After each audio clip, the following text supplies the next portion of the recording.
Hi everybody, आप सभी का अपने ऑनलाइन प्लेटफॉर्म जीएस कर्मयोगी में बहुत बहुत स्वागत है।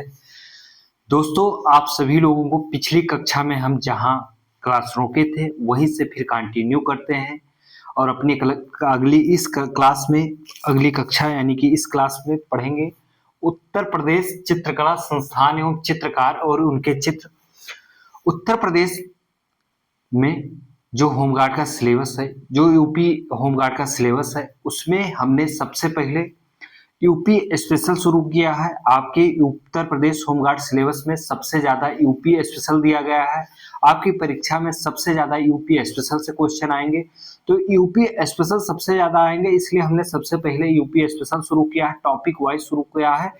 जितना सिलेबस में दिया गया है टॉपिक वाइज हम पूरा फ्री में पढ़ा रहे हैं, तो एक कंप्लीट सिलेबस फ्री में है। इससे बेहतरीन फ्री में किसी ने यूट्यूब दुनिया में नहीं करवाया है। होमगार्ड सिलेबस कंप्लीट फ्री में किसी ने नहीं करवाया है। सबसे बेहतरीन क्लास है यूट्यूब पे, यूट्यूब की दुनिया में सबसे बेहतरीन क्लास है होमगार्ड के लिए।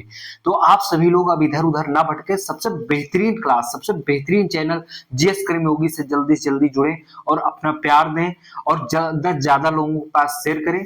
आप सभी लोगों को ये पता होना चाहिए कि यूपी होमगार्ड में बहुत बड़ा कंपटीशन होने वाला है, क्योंकि बीएड बीटेक धारी भी फॉर्म डाल दिए हैं। ठीक है, तो आप कंपटीशन हल्के में मत लेना। और जो यूपी होमगार्ड का फॉर्म भरा गया था पहले, उसमें 25,30,000 फॉर्म पहले पड़े थे। उसके बाद अब एज रिलैक्सेशन 3 वर्ष दिया है। जो लोग छूट गए थे अब वो फॉर्म भर दीजिए, ओवर एज हो गए थे। तो अब कुल मिला के 10 लाख और नए फॉर्म आने की संभावना है। लगभग कितने हो जाएंगे? 35 लाख प्लस फॉर्म हो जाएंगे। वैकेंसी आप सभी को पता होगा कितनी कम है। ठीक है, तो वैकेंसी इतनी कम है, कंपटीशन बहुत हाई होगा। एक एक नंबर के लिए आपको लड़ना पड़ेगा, संघर्ष करना पड़ेगा पढ़ाई के क्षेत्र में। तो आपको जब फ्री में सब कुछ मिल रहा, तब इधर उधर भटक रहे हो, क्विज लगाने में व्यस्त हो। क्विज अभी न लगाओ। हम आपके बड़े भाई होने के नाते सलाह दे रहे हैं कि आपको सबसे पहले सिलेबस कंप्लीट करना होगा, चाहे जहां से कंप्लीट कर रहे हो। ये सबसे बेहतरीन क्लास तो हमारी है, ठीक है, क्योंकि मैं फ्री में दे रहा हूं। पेड में चाहे जो जैसा पढ़ा रहा हो, लेकिन फ्री में कोई इतना अच्छा सिलेबस नहीं पढ़ा रहा है जितना अच्छे से मैं पढ़ा रहा हूं। तो आप सभी लोगों का भाई फ्री में आपके लिए पूरा सिलेबस लेकर आया है, तो उसका फायदा उठाइए और अधिक से अधिक लोगों के पास शेयर कीजिए। पूरी क्लास देखिए 1 से 2 बार और नोट्स जरूर बनाइए। अगर आप नोट्स बनाएंगे तो आपको रिवीजन करने में बहुत आसानी होगी, क्योंकि आप बार बार क्लास बाद में देखने का टाइम नहीं रहेगा लास्ट टाइम पे। और लास्ट टाइम क्या, फरवरी से हम क्विज भी करवाएंगे। ठीक है, तो आप सभी लोगों के लिए कितना बढ़िया तोहफा दे दिए हैं। तो आप सभी लोग अब चैनल को शेयर करें अधिक से अधिक और कमेंट जरूर किया करें भाई, लाइक और कमेंट जरूर दिए अपना। ठीक है, हम आज पढ़ेंगे उत्तर प्रदेश चित्रकला संस्थान एवं चित्रकार और उनके चित्र। ठीक है, अब चित्रकला के उत्तर प्रदेश के चित्रकला संस्थान और उनके चित्रकार और उनका चित्र पढ़ेंगे। उससे पहले अब थोड़ी सी भूमिका बता देते हैं। प्राचीन काल से लेकर उत्तर प्रदेश में चित्रकला के साक्ष्य मिलते हैं। पहले उत्तर प्रदेश में प्रयागराज और इसके आसपास के जिलों में भित्ति चित्र के साक्ष्य मिले हैं। भित्ति चित्र ये होती थी, पहले लोग जो मतलब प्राचीन काल के लोग थे, उन्होंने भी चित्रकारी की है, दीवार में पेंटिंग का काम किया है उन्होंने। तो जो खुदाई हुई, पुरातत्वविद ने खुदाई करवाई, तो उसमें भित्ति चित्र का साक्ष्य मिला है, अभी भी वो सुरक्षित है। तो उससे पता चला कि वो लोग भी चित्रकारी के बहुत शौकीन है। फिर हम बात करते हैं मध्यकाल में सबसे ज्यादा अगर चित्रकला का विकास हुआ है तो वो है मुगल काल। मुगल काल में सबसे ज्यादा चित्रकला का शौकीन कौन था? जहांगीर था।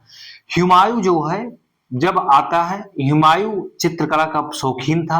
हुमायूं के ही काल से चित्रकला का विकास हिंदुस्तान में होने लगता है और बढ़िया व्यापक स्तर पर वो भारत से भी कई प्रसिद्ध चित्रकारों को इंडिया भारत में लाता है, हिंदुस्तान में लाता है और यहाँ चित्रकारी वो लोग करके किए हैं। अभी भी वो साक्ष्य मिल रहे हैं, लगे हुए हैं, सब सुरक्षित रखे हुए हैं।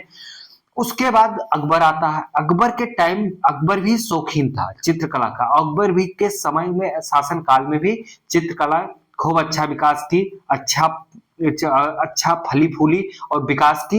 लेकिन उसका सबसे अच्छा विकसित रूप का धारण किया चित्रकला ने जहांगीर के टाइम पे। जहांगीर चित्रकला का खुद बहुत बड़ा शौकीन था। खाली टाइम मिलता था वो चित्रकारी करता था। चित्रकार मतलब चित्रकारी का बहुत बड़ा शौकीन था और उसके दरबार में चित्रकार जितने थे उनको उनको रखा जाता था, उनको संरक्षण दिया गया था और उनको विशेष संरक्षण दिया गया ताकि वो बेहतरीन संरक्षण में और जितने प्रसिद्ध चित्रकार थे उनको अपने दरबार में लाया। ठीक है, जितने जहां पता चला उन सबको बुलवाया, अपने दरबार में रखा, उनका सम्मान किया और उनसे चित्रकारी करवाई। ठीक है, आप सभी को पता हो। तो इस प्रकार चित्रकला का विकास चरम स्तर पे मुगल काल में पहुंच जाता है। फिर ये एक बात और बता दे रहे हैं इसी से संबंधित, जहांगीर जो था वो कहता था कि अगर एक ही पेंटिंग मुझे नहीं, मेरे सामने अगर नहीं बनाई गई है, एक ही पेंटिंग को कई लोग मिलकर बनाए हैं, तो कौन सा भाग किस चित्रकार ने बनाया है उसको मैं बता दूंगा। मतलब इतना ज्यादा जानकार था, उसको हर व्यक्ति की चित्रकारी पता था, कौन कैसा चित्रकारी कहता था। अगर एक ही चित्र में, एक ही फ्रेम में प्राकृत, पशु पक्षी और मनुष्य अगर सबको दिखाया जाता है तो वो ये बता सकता था किस पार्ट को किसने बनाया है। अगर एक ही आदमी की शरीर को बनाया जाए, एक ही इंसान बनाया जाए, तो वो तक बता सकता था किसने इसकी आंखें बनाई, किसका कान बनाया, किसने पूरी बॉडी बनाई है। इतना जानकार था वो चित्रकला के बारे में। ठीक है, तो इससे आप जानते हैं, उसी से फिर धीरे धीरे चित्रकला वहीं से और अच्छे रूप धारण करके और भारतीय चित्रकला और विदेशी चित्रकला मिलकर एक नई चित्रकला का रूप लेती, आकार लेती है और वो धीरे धीरे एक व्यापक पैमाने पर बहुत बड़े स्तर पर पूरे हिंदुस्तान में चित्रकारी प्रसिद्ध हो जाती है, वो फेमस हो जाती है। आजकल देख ही रहे होंगे। तो हम जानेंगे सबसे पहले संस्थान। ठीक है, संस्थान उत्तर प्रदेश का कौन कहाँ है और चित्रकार और उनके चित्र, और बाकी जो चित्रकार हैं, जो और चित्रकार हैं मध्यकाल के, उनको जब हम हिस्ट्री पढ़ेंगे तो हम प्री क्लास पे वहां पे पढ़ाएंगे। ठीक है, यहाँ हम यूपी स्पेशल की बात कर रहे हैं तो हम उसी को पढ़ाएंगे। तो जानते हैं कला एवं शिल्प महाविद्यालय लखनऊ में है, 1911 में इसकी स्थापना की गई थी। भारत कला परिषद वाराणसी में है, इसकी स्थापना 1920 में की गई थी। लखनऊ आर्ट गैलरी ये लखनऊ में है, इसकी स्थापना 1949 में की गई थी। उत्तर प्रदेश राज्य कला अकादमी लखनऊ में है, इसकी स्थापना 1962 में की गई थी। उत्तर प्रदेश कला भवन वाराणसी 1950 में इसकी स्थापना की गई थी। उत्तर प्रदेश कला भवन जो है वाराणसी में है, इसकी स्थापना कब की गई थी? 1950 में की गई थी। उत्तर मध्य सांस्कृतिक केंद्र, ठीक है, कहाँ है? प्रयागराज में है। बहुत इंपॉर्टेंट है, बहुत इंपॉर्टेंट है, याद कर लेना। इसकी स्थापना कब की गई थी? 1986 में की। उत्तर मध्य सांस्कृतिक केंद्र, ठीक है, ये कहाँ पे है? प्रयागराज में है। 1986 में इसकी स्थापना की गई थी। मेरे दोस्त, मेरे बहना, मेरे भाई, सभी लोग एक एक पॉइंट को नोट करना, अपने नोट्स बना लेना और क्लास को 1 से 2 बार देखोगे सब याद हो जाएगा, लेकिन नोट्स जरूर बनाना। फिर आइए हम बात करते हैं कौन सा चित्रकार और कौन सा चित्र बनाए हैं। ठीक है, उत्तर प्रदेश के शिवनंदन नौटियाल, सत्यम शिवम सुंदरम, जो सत्यम शिवम सुंदरम का प्रिंट है, चित्र है, उसको किसने बनाया है? शिवनंदन नौटियाल। आपके पेपर में सीधा सीधा पूछा जाएगा सत्यम शिवम सुंदरम की चित्रकारी किसने की है? ठीक है, शिवनंदन नौटियाल ने की है। फिर हम जानेंगे जगन्नाथ मुरलीधर। कौन? जगन्नाथ मुरलीधर। इन्होंने क्या किया था? राज्य विधानसभाओं में भित्ति चित्र, ठीक है, राज्य के जो विधानसभा में जहां पे मुख्यमंत्री, मंत्री, विधायक गण एवं अन्य अधिकारी गण अंदर बैठते हैं, वहां पे जो प्रिंटिंग की गई है, भित्ति चित्र, अंदर जो चित्र लगाया गया है, चित्रकारी की गई है, वो किसने किया है? जगन्नाथ मुरलीधर जी ने किया है। ये बहुत इंपॉर्टेंट है, याद कर लेना मेरे भाई। भवानी चरण गुई ने किस चित्र को बनाया है? रामलीला चित्र को बनाया है। रणवीर सिंह सक्सेना जी क्या बनाए हैं? प्रतीक्षा और बुद्ध का गृह त्याग। बुद्ध जब गृह का त्याग करते हैं उसको, उस चित्र का इन्होंने चित्रकारी की है। बहुत इंपॉर्टेंट है, याद कर लेना। सारे फैक्ट बहुत इंपॉर्टेंट है, एक एक फैक्ट आपके जुआ पे याद होना चाहिए। नहीं तो अगर जुआ पे नहीं याद हो सकता है, लेकिन सामने आए तो कम से कम ये तो पता हो इसमें ऑप्शन में कौन सा सही होगा, लेकिन पढ़ोगे तभी ये कर पाओगे। फिर हम बात करते हैं राज कपूर चेतेरा की, ठीक है, राज कपूर चितेरा। इन्होंने सचिन तेंदुलकर की 1500 फीट लंबी चित्र श्रृंखला बनाई। कितनी बड़ी? 1500 फीट, बहुत बड़ी हो गई। सचिन तेंदुलकर की 1500 फीट लंबी चित्र श्रृंखला बनाई है। फिर गोपाल दत्त शर्मा की बात करते हैं। गोपाल दत्त शर्मा जी जो हैं छापाकार कलाकार, ये छापाकार कलाकार थे, ये प्रिंट मेकर का भी काम किए हैं। नंद किशोर शर्मा जी जो हैं ये बहुत प्रसिद्ध थे चित्रकार के रूप में। ये कालीन, ट्रे, चीनी मिट्टी के बर्तन के चित्रकार के रूप में प्रसिद्ध हुए हैं और बनाए हैं।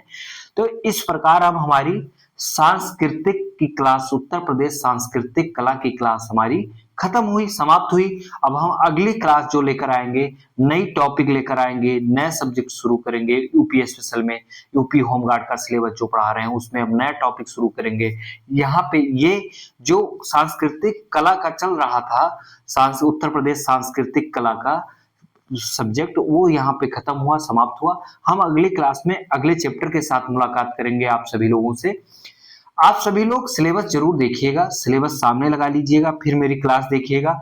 सिलेबस को इतनी बारीकी से, जितनी बारीकी से दिया गया है उसकी बारीकी को देखना, और हम एक एक पॉइंट पढ़ा रहे हैं दोस्त। आपको इधर उधर भटकने की अब जरूरत नहीं है, क्योंकि आपका भाई आपके साथ बना हुआ। आपको सिर्फ एक काम करना है, साथ में क्लास देखना है, शुरू से अंत तक बने रहना पड़ेगा आपको। शुरू क्लास 1 से लेकर के अंतिम क्लास तक देखना पड़ेगा। आपको अपने हाथ से नोट्स बनाना पड़ेगा। आपके सफलता के लिए हमारी क्लास बहुत बहुत मील का पत्थर साबित होगी। तो आप सभी लोग अब इधर उधर न भटकें, और कोई अगर आपको बहुत मन है बुक पढ़ने का तो आप कोई एक बुक ले लीजिए, नहीं तो मेरी क्लास पर्याप्त है। अब बता भी दिए हैं, यूट्यूब दुनिया, ऑनलाइन दुनिया में यूट्यूब के कोई फ्री में इससे बेहतर कोई नहीं पढ़ा रहा होगा, ठीक है। तो आपको जब बेहतर मिल रहा है, बेहतर से बेहतरीन मिल रहा है यहाँ पे, तो फिर इधर उधर भटकने की जरूरत नहीं है। बाकी अब हम आपको नए क्लास में नई टॉपिक, नई एनर्जी के साथ मुलाकात करेंगे। तब तक के लिए धन्यवाद। जय हिंद।